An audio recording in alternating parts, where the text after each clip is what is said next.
سلام صحباتي، نتمنى تكونوا بخير وعلى خير. نتوما كتفرجوا في الفيديو ديال اليوم. انا لمياء وهذه قناتي لام بيوتي اي توشويت. راح نطلعكم فيديو جديد، والفيديو ديال اليوم غادي يكون ريفيو على واحد جيل دوش ديال ايف روشي اللي سميتو جيل دوش كرونات ديال الرمان والفلفل الوردي. خليني نقول لكم بعدا، نهضر لكم على العبوه ديالو وداكشي، وعاد نقول لكم واش هادشي ساهل تشريه ولا لا. اول حاجه القرعه ديالو كتجي من البلاستيك كباقي منتجات ديال ايفوشي، بلاستيك اللي هو قابل لاعاده التدوير، فيه 400 ml وكيكفي واحد المده لا باس بها. بالنسبه للريحه ديالو صراحه واعره، كتحسي بها طبيعيه، ريحه الرمان اللي مر شويه مع لمسه اللي حاره شويه خفيفه، وفيه حتى داك الفلفل الوردي. الريحه ديالو فريش منعشه بزاف، كتحسي براسك نقيه، والريحه ديالو زوينه من بعد الدوش. ما فيهش السلفات، وهذه نقطه ايجابيه تقدر تعجب بعض الناس. كيصاوب واحد الرغوه اللي خفيفه ماشي كثيره بزاف، ولكن كافيه باش تحسي بديك النظافه.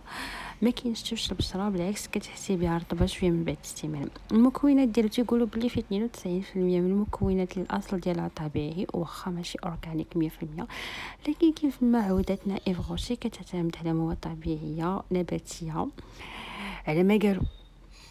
بالنسبه للثمن ديالو داير ما بين 50 حتى 70 درهم، كيتبدل على حسب العروض، وكيكون فيه فورما اللي هي صغيره، ميني فورما، نسخه ديالو صغيره اللي تقدر تجربوها من قبل ما تشريو العبوه اللي كبيره اللي كتكون فيها 200 ml.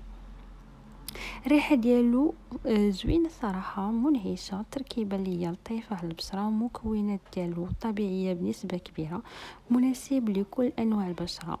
ولكن من خلال التجربه ديالي الا استعملتيه في الدوش عادي كلشي كيدوز بخير، ما كيحرقش، كيخلي البشره ناعمه منعشه.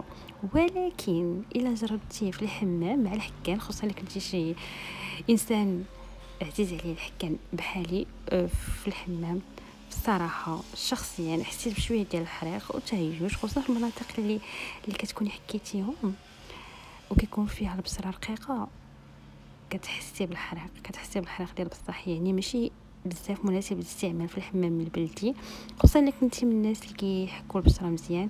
فالافضل تخليها غير الدوش اليومي ولا الاستعمال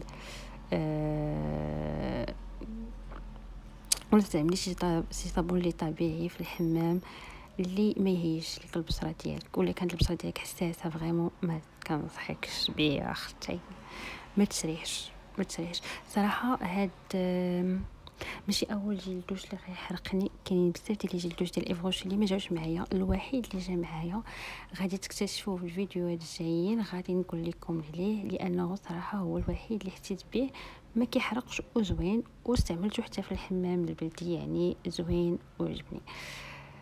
هذا هو الفيديو ديالي ديال اليوم، نتمنى يكون عجبكم. واش جربتوا هاد لي جيل دوش من قبل؟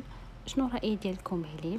المهم الا كنتم محبين العطور اللي فريش والفواكه، هاد جيل دوش غادي يعجبكم. ماشي منتج اللي واعر، لكن صراحه يستاهل التجربه، خصوصا في الصيف. نعطيه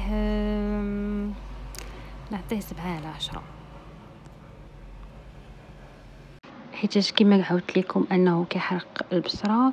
الريحه ديالو صراحه زوينه وكلشي، ولكن ما كتبقاش مده طويله من بعد الدوش، ما كيدارش رغوه بزاف. يعني الا كنتي متعوده على جيل دوش تجاري، يعني كتشريهم في السوبر مارشي ولا عند البارفومري، غايبان لك الفرق بان الرغوه ما كثيراش. المهم كيدار شغلو. نشوفكم في فيديو جاي، تهلاو ليا في راسكم وبسلامه.